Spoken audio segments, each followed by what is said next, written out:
Curhat dikit ya? Ya, curhat. Gue sebenernya ke orang tua gue tuh pengennya Mamah deh gue curhat. Mamah deh.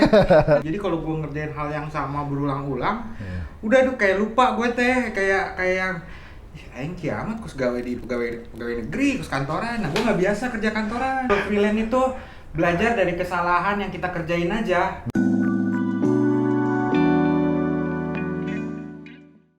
Halo Sobat Kreatif, gue lagi sama Konyos.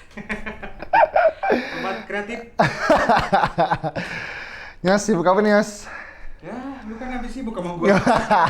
Oh ya, tadi gue habis bikin konten bareng Konyos nih buat di YouTube channelnya dia, namanya apa channelnya? Klub Visual. Klub Visual. Lu tulis tapi ya. Iya, tadi gue tulis. Dia ngebahas Di deskripsi ya. Oh, pasti ngebahas tentang Smartphone fotografi. smartphone fotografi. Jagoan nih dia nih. Oh, iya dong, gua Ya, kan iya. Panji. Di sini boleh ngerokok kan? Nggak boleh. Ini Nyos, Wah, gue siap. pisang enak nih pisang coklat nih. Gue sebenarnya orang termasuk yang agak bingung nih, kenapa kok lu memilih untuk nggak melanjutkan menjadi videographer? Kota siapa? Oh enggak ya, salah ya gue ya. Nah, kan gua bikin konten. Oh iya bener, kan sekarang. Iya. Ya. Kalau sekarang karena ini karena PSBB. Asli. Sekarang karena PSBB gue istilahnya bosen lah, keluar nggak bisa. Terus mau jalan-jalan nggak bisa, akhirnya gue nggak ada kerjaan, bikin konten YouTube yang penting masih ada kesibukan lah. Cuman kan gue udah nggak kayak dulu punya DSLR dan macam-macam, gue cuma tinggal mirrorless sama smartphone aja. Tapi lu kenapa keluar dari main video tuh, kenapa pas lagi dulu malah main milih diorama gitu loh? Karena kalau diorama, pertamanya kecelakaan sebelum gue main diorama, gue main interior dulu. Main interior itu jalan, namanya Karaya, jalan 4 tahun. Sebelum diorama justru gue main interior dulu. Oh, itu sampai sekarang masih lanjut? Nggak, Sekarang nggak aktif. oh, lu bikin yang buat rumah tantri itu Ya, ya? gue pernah bikin rumah tantri. Tantri kotak loh di desainnya mah. Gue pernah bikin rumah Konyos. tantri, pernah bikin rumah makan, warung taman. Terus rumah makan di Cibubur. Rumah gua kok nggak? Rumah lu mah. Terus? Bisa, kalau gubuk gue nggak main. Oke. Ya, habis itu 4 tahun. Habis itu, gue masih syuting tapi tuh gue main interior masih ngambil syuting, cuman emang berkurang. Gue ngambil syutingnya, gue wedding itu udah dari 2000 terakhir sama lu lah, pokoknya wedding tuh udah nggak main. Ya, terus? Bukan ini ya, bukan gue nggak mau main, cuman emang kalau siapa sih temen lu tuh, si Ricky Volta kemarin ngomong apa dia? Dia nggak mau main wedding lagi. Mau main mereka kalau Mengurangi wedding, dia lebih mainnya klip. ya sama, gue sama kayak Ricky Volta, tapi Oh, gue gitu. sebenarnya nggak mau klip juga udah mulai jenuh. Karena? Iya, udah banyak. Oh, oke. Terus? Udah banyak kan, lu sekarang main klip. Nggak, jadi pokoknya kalau terus habis itu pas gue masih main video, masih ngambil job-job video, pas lagi syuting di Jogja, gue beli mainan. Gue lagi ada syuting klip di Jogja bareng teman gue. Terus gue ada ke pameran mainan, gue beli mainan di situ. Nah, gue foto-foto mainan awalnya iseng. Pas gue foto-foto, gue di Instagram kan kita tuh bisa tulis hashtag ya. Misalkan gue tulis hashtag toy foto. Terus gue liat hashtagnya keren-keren. Ada namanya diorama, gue juga baru tahu, gue kira miniatur. Terus? Emang miniatur sih, gue kira ya nggak bisa difoto-foto. Nah, dari situ gue ngulik. Jadi ada transisinya dulu, gue masih main interior. Itu lagi proyek rumah tantri waktu itu tuh. Lagi ngerjain rumah tantri. Terus gue sambil nyoba-nyoba bikin diorama di situ. Pakai bahannya apa tuh? Bahannya ada styrofoam, ada polyfoam, ada kayu, banyak lah. Enggak, tapi kok lu bisa langsung pakai bahannya, lu pilih-pilih dulu atau gimana? Enggak, pertamanya gue pakai styrofoam dulu. Oh, terus? Standar anak-anak sekolah. Gue Terus? styrofoam dulu, gue lihat-lihat di YouTube. Nah, di waktu itu di Indo belum ada, sampai sekarang juga kayaknya jarang lah. Pokoknya gue lihat di YouTube luar aja. Cara-caranya pakai styrofoam, bikin batu gimana, bikin dinding gimana. Gue ngulik di YouTube. Ngulik di YouTube tuh. Ngulik di YouTube. Banyak referensi lo ya. Lumayan, gue anaknya YouTuber banget soalnya. Terus kalau sekarang nih ada yang nawarin lo bikin video klip lagi, lo masih mau sikat Mau, nggak? mau. Oh. Mau, freelance. Tapi bukan ini ya, bukan video klip apa? Salam thank you ya. Saya merasakan itu. Terus? Kita kan pernah tuh bikin video klip salam thank you. Ya. Ya pokoknya gue masih mau kalau bikin video klip selama profesional. Ah, Tapi gue udah nggak mau nge-shoot lagi. kenapa? Gue mau fokus di director aja. Bikin konsep gitu. Ya karena kalau gue sebagai DOP terus jadi director juga udah kebelah, pasti gue nggak pernah bikin klip tuh bagus. Soalnya kalau gue udah jadi DOP bareng jadi director sama bareng jadi editor pasti gue jelek. Yang waktu Kaus itu, yang band Kaus Bogor tuh, Kalau itu beda cerita karena itu konsep semua terserah gue. berapa klip tuh? 7 ya? 6. 6 klip itu ya? Itu semua konsep lu semua tuh? Nah, kalau itu mah kasarnya proyek happy dah. Gue seneng kalau proyek happy. Jadi nggak di kan kita ada klien kalau misalkan bikin klip itu kita udah ngasih ide segini gini dipatahin lagi, diganti yang lain. Nah, gue udah males biasanya kalau udah dia minta ide sama gue tuangin tapi dirombak semuanya. Tapi kalau bayarannya gede gimana? Ya kalau bayarannya gede ya makanya gue pengen jadi director doang. Oh. Kan kalau gue double job, misal gue jadi editor juga gue capek, jadi DOP capek. Jadi lu maunya director aja? Maunya director aja. Alhamdulillah sih sebenarnya terakhir tuh gue lebih banyak jadi director sebenarnya. Sebelum gue waktu itu rehat video tuh gue jarang nge-shoot, jarang edit. Gue biasanya udah ada editor, ada yang nge-shoot, udah pakai tim. Gue juga cemplung ke video kan sebenarnya gara-gara lu Nyos, gara-gara lu nggak bisa tuh waktu itu. Iya. Jadi gue orangnya moody, malesan. Iya. Lu kenal gue kan, orangnya Iya. malesan. Kadang hari ini semangat, berapa jam kemudian bisa males gue. Iya, gue tuh ada klien prewed. Jadi gue tuh ada klien prewed butuh video. Nah, sebenarnya videografer gue tuh dulu tuh Konyos. Si Konyosnya nggak bisa, mau nggak mau gue yang turun langsung. Di situ gue belajar tuh ngeliat gaya shoot dia gimana tuh. Jadi sekarang jadi videografer event laris. Amin. Terus sekarang penjualan diorama lu gimana nih? Sebelum corona sih penjualan diorama gua oke banget lah. Iya. Jujur aja oke banget. Bahkan bisa gue bilang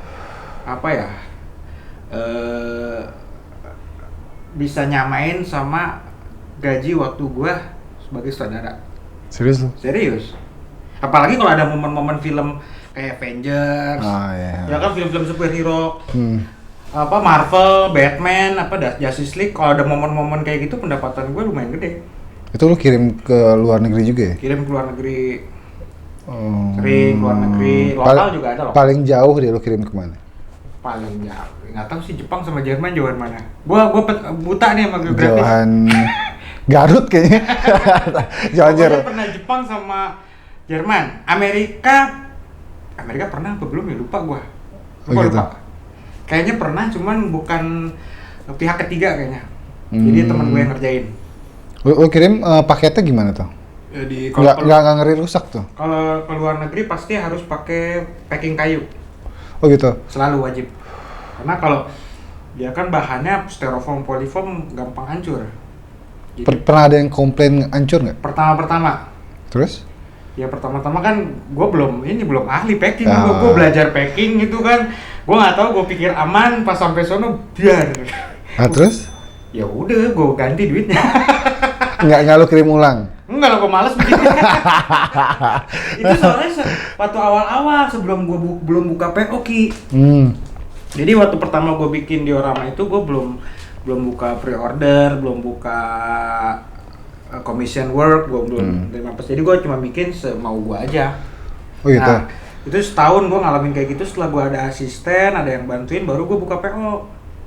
The by request ini nggak? Mulai semenjak di tahun ini gue mulai by request. Sebelumnya enggak.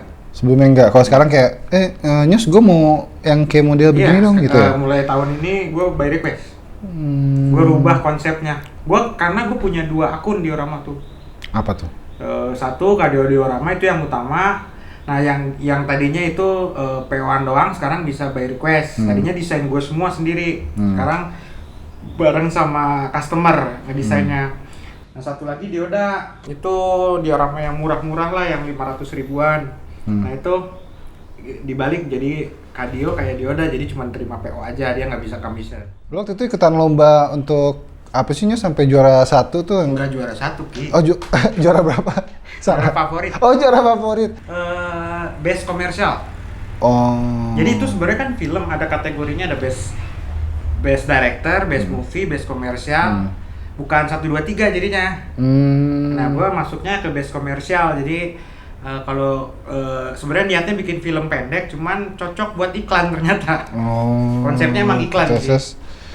Iya tuh sebenarnya gue bikin kayak gitu tujuannya pengen bikin ini apa namanya video miniatur. Ya jadi gue percobaan dulu dah, gue ada ikut lomba-lomba, aku mau nyobain gue punya bakat directing, terus gue juga bisa bikin miniatur, gue mau mix tuh. Karena kan sekarang gue juga lihat di luar atau di sini juga banyak iklan-iklan yang pakai miniatur nih sekarang nih. Iya, Nah, gue mau terjun lagi secara profesional tapi di bidang itu untuk video miniaturan lah. Lucu juga tuh ya miniatur gitu ya. Iya, unyil. Gue di iklan dulu tuh pas PSBB berapa kan ada iklannya. Apa? Kita sebut. Oh iya. Ya kan? Nah, gue pas pertama lihat iklan tuh gue kesel juga. Kenapa? Biasa aja. Ya nggak masuk deh ini dia AdSense ke gue. Terus? Mungkin ini sih detik. Kopi gilus dia mual. Masa pisang. Terus? Bisa makan ya? Oke, siap. Juri-jurinya gimana tuh? Nah, jurinya tuh ada Fajar Nugros, dia ini apa namanya? Sutradara. Pada seneng. Berapa hari tuh lu syuting bikin gitu? Sehari. Dari pagi sampai malam? Dari pagi sampai malam. Konsep lo yang bikin tuh? Konsep gua sama teman gua. Oh. Ada Ajo namanya. Ajo. Halo Ajo. Lu dulu awalnya bisa terjun main video tuh gimana sih, Nyus? Dulu jadi pada zaman dahulu kala ketika Majapahit. Sama Ki, gua mah kecelakaan. Jadi gua tuh dapat kerjaan itu selalu kecelakaan. Kayak diorama kecelakaan gara-gara gua beli mainan. Terus interior juga kecelakaan gara-gara gue seneng namanya ngedesain kamar sendiri. Nah kalau video kecelakaan gara-gara gue tidak dibiayain lagi sama orang tua. Nah terus? Karena gue kuliahnya nggak beres. Bandel sih ya? Iya. Jadi dulu gue kuliah di Jakarta, kuliah komunikasi ya di Mustopo. Waktu itu tahun berapa gue lupa, pokoknya gue kuliah. Udah tua lah ya? Iya tua lah, beberapa tahun tuh. Terus gue ini Ki males. Gue kira tuh komunikasi tuh banyak prakteknya, banyak teorinya. Gue sebenarnya ke orang tua gue tuh pengen curhat dikit ya. Ya Allah, curhat. Gue sebenarnya ke orang tua gue tuh pengennya Mamah deh gue curhat. Mamah deh. Terus? Gue pengennya ini Ki, sekolah apa sih, kursus. Cuman gak diizinin sama bini gue. Bini gue lagi. kuliah ada bini. Sama orang tua gue gak diizinin. Gue gue harus kuliah. Nah gue pas kuliah males-malesan Ki. Gue rajinnya pas prakteknya doang, kayak misalkan pas praktek radio, praktek fotografi gue rajin. Pas teorinya gue jarang masuk lah. Terus habis itu udah mulai cari duit sendiri, gue udah jaga-jaga distro di Jakarta. Nah pas di situ, pas orang tua gue tahu gue jarang kuliah, terus gue sering mabal, udah gue nggak dibiayain lagi. Nah di situ gue bingung waktu itu cari akal gimana, cari dapet duit ya. Waktu itu ada temen gue si Endu, namanya Randu, dia ibunya tuh kepala sekolah. Waktu itu ada acara Kartinian. Terus? Nah si Indu ditawarin buat dokumentasi. Ya udah dari situ gue bikin video aja ya. Gue bener-bener nggak punya basic sama sekali. Tapi gue pecinta film dari kecil. Jadi gue sering nonton behind the scene. Makanya gue pelajaran gue cuma dari situ doang. Gue tahu ada sutradara, editing, cuma gue nggak tahu aplikasinya, softwarenya gue nggak tahu. Cuman cara bikinnya gue tahu. Terus? Ya dari situ udah gue modal nekat aja. Yaudahlah, gue masih Indo itu patungan beli handycam. Gue inget banget handycamnya JVC 100 apa gue lupa. Yang gede lah ya? Enggak segede gini. Oh segede gini. Handycam JVC 100 berapa gitu. Jadi pakai memory card, nggak pakai kaset. Udah pakai memory card kalau nggak salah. Nah udah gue syuting Kartinian tuh. Dibayar 500.000. Gede tuh ya? Ya, lumayan. Kameranya 4 juta tapi. Terus? Masih sisa 3,5 juta. Terus gitu? Nah udah dari situ pede lah udah. Gue ngulik-ngulik, rakit komputer. Udah ngulik-ngulik di situ software apa aja yang bisa bikin video, karena gue senang bikin film. Mulailah gue bikin film dokumenter pendek sama teman-teman gue. Udah gue belajar dari situ. Terus bikin klip indie sama teman-teman gue. Terus yang klip orang lain yang gue bikin itu Closet 38, gue gak kenal sama sekali pertamanya. Covernya gue yang foto. Iya, tahu gue belum kenal lu. Oh iya bener. Kan video lu gue edit. Iya, itu video klip orang lain ya yang bukan di wilayah gue, yang gue kerjain ya Closet. Baru tuh gue mulai pede di situ. Closet sebenarnya percobaan. Dia percobaan nih. Ya kan lu lihat editannya. Iya. Semua efek gue masukin. Itu pertama kali gue ngerjain proyek orang lain. So tau lah. Gue pas meeting gue kayak yang udah jago, pokoknya ketemu si Ucup, siapa anak Closet udah. Padahal gue belum sama sekali ngerjain proyek orang lain, masih kerjain anak-anak lingkungan gue aja. Tapi gue udah pede. Gue termasuk yang nyesel waktu gue nikah. Lu kan nawarin buat video nikahan gue kan, waktu gue nikah. Wah lu lupa lu. Lu nawarin gue, lu mau nggak gue bikinin wedding clip. Terus, iya. Terus akhirnya udahlah nggak usah, lu jadi tamu aja. Iya. Pas gue hasil video gue, anjing busuk banget. Kata gue, siapa yang ngerjain? aduh vendornya udah nggak tahu kemana tuh. Gue bilang anjir, gue pas nyesel gue tau gitu, gue lu aja yang nge-shoot kan. Jadinya kayak Closet banyak efek. Lu bisa kerja bareng Tantri Kotak sama Pasha Ungu itu gimana tuh, sama Fade to Black? Kalau Fade to Black kena teman kita. Oh teman kita kan dia. Terus? Enggak sih, bukan teman gue. Jadi kalau sama Kotak, sama Pasha, terus yang lain-lainnya, ya karena gue sering nongkrong di studio band. Di sini dulu ada namanya Sumber Makmur di Bogor. Dia pokoknya hits lah zaman dulu.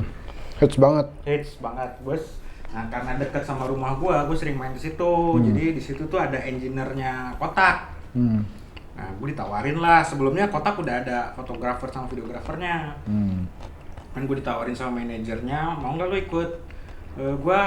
Tur dokumentasi doang. Udah gue ikut. Di situ gue mulai tuh beredar lah, keliling-keliling sama bareng-bareng sama Kotak. Tur yang lumayan lama kalau kali jalan pernah sebulan baru pulang.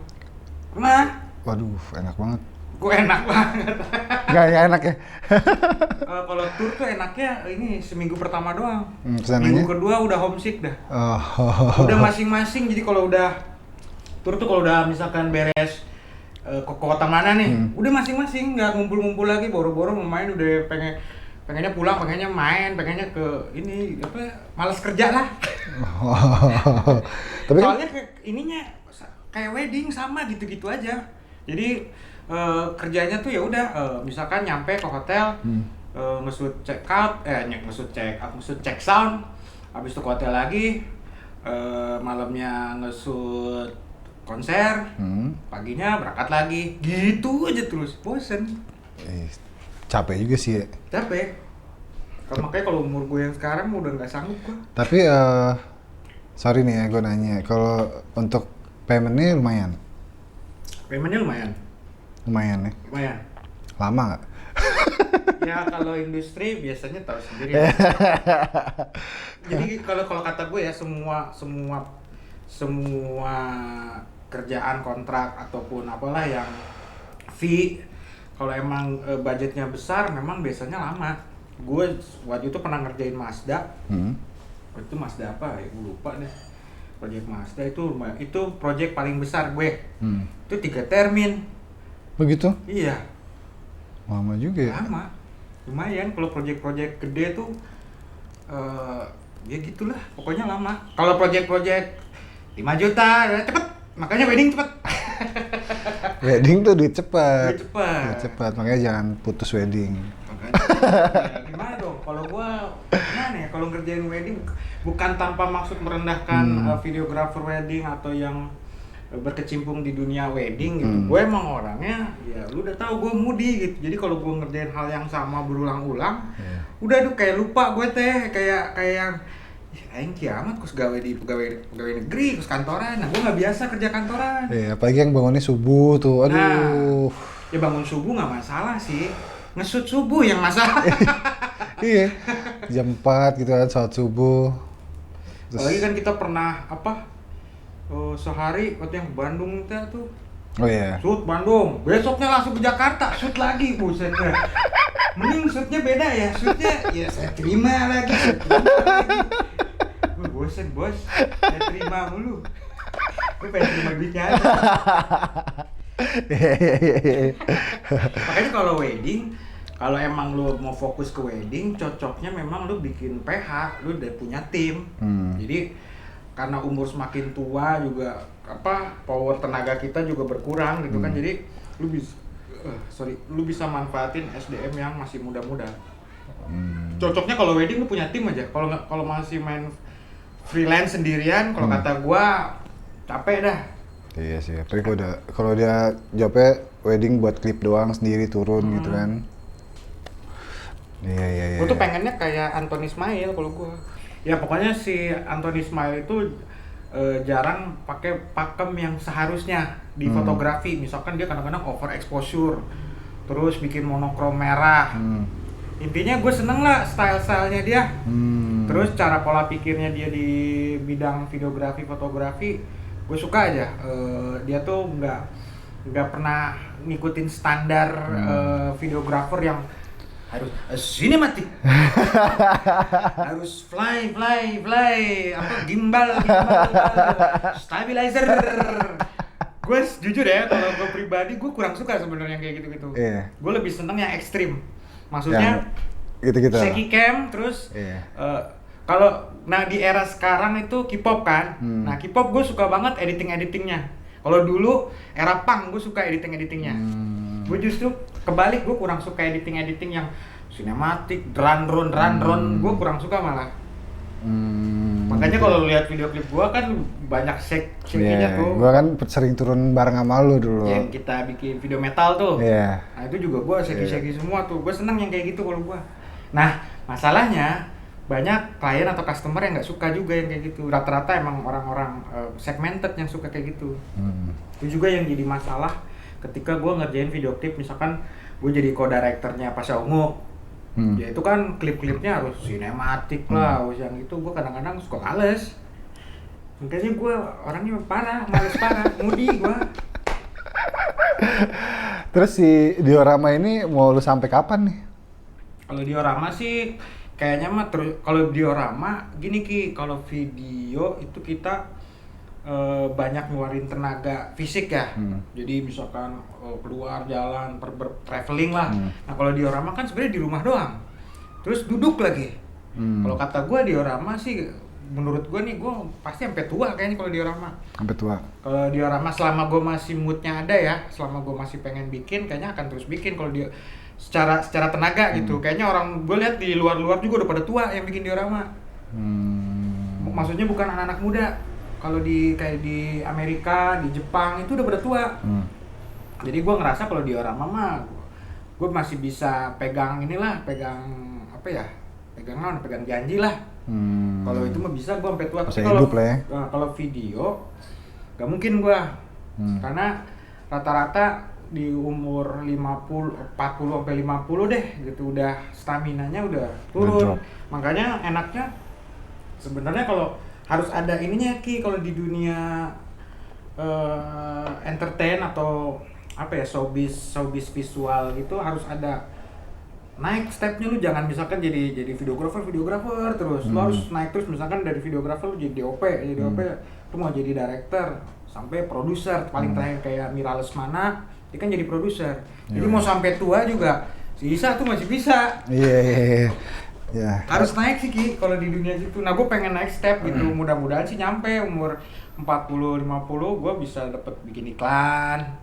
Pengennya gitu gua. Kalau bikin klip lagi gua sana sini. Capek Bos. Dia bisa. Lo sekarang tuh fokusnya mau kemana jadinya, Nyas? Gua fokusnya sih ya mau ke warung kopi. Beli gilus. Ya kayak di kopi gitu.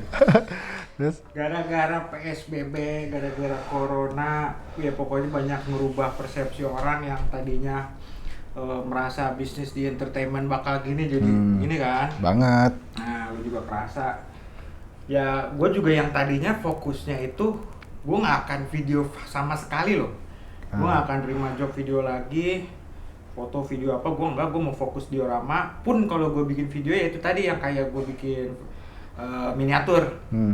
Gue cuma mau fokus itu, cuman karena PSBB, karena corona di sekarang, ya gue jadi berubah persepsi gue. Jadi ya gue sekarang kalau ada video-video sikat lah selama masih profesional. Ya sesuai dengan channel lu, gue tetap freelance gitu, gue nggak mau tetap. Ya kalau ada yang mau gue ambil. Jablay lagi. Jablay kalau ada yang mau gue ambil, cuman tetap secara profesional gitu. Kalau misalkan salam thank you atau apa proyeknya gue nggak terlalu seret, gue nolak. Nggak kalau dulu kan sikat juga gitu proyeknya, sekarang mah enggak.